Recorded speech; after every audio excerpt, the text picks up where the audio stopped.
I think the greatest barrier to self-worth and having very sound boundaries is the fear of abandonment, the fear of rejection, and the fear of conflict, which is still related to the fear of abandonment and rejection.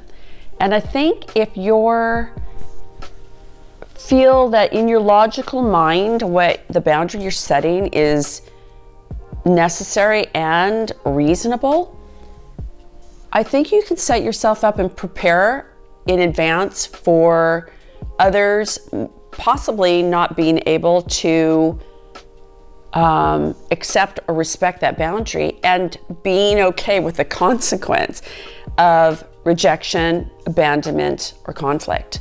Once you're capable of that,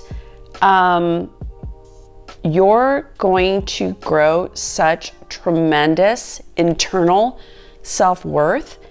And as a byproduct of that, the external world will start morphing itself to how it interacts and treats you. If you cave in, capitulate to the fear of rejection and abandonment through setting a logical, reasonable, and unyielding boundary, if you give in to that and allow others to have their design of how they're going to treat you,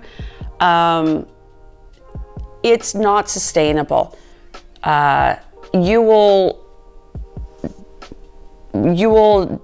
You're essentially allowing devaluation of yourself. And you simply can't have that. You have to be your number one best ally. You have to have very sound, unyielding boundaries that are guiding others on how to interact with you. And you have to be willing to suffer those consequences to those who cannot or will not, usually because it's a choice actually, who will not play by the rules that you've set out. So being okay with rejection, being okay with abandonment, it's not up to us how other people receive our boundaries. It's not in our control.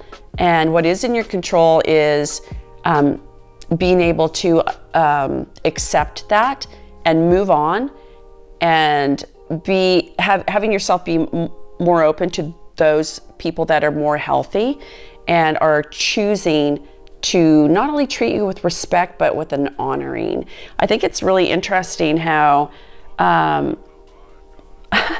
most people in the world don't really treat others with respect, let alone more of a sense of reverence and honoring. The only time people really get treated with reverence and honoring is if they've achieved these, feats of greatness.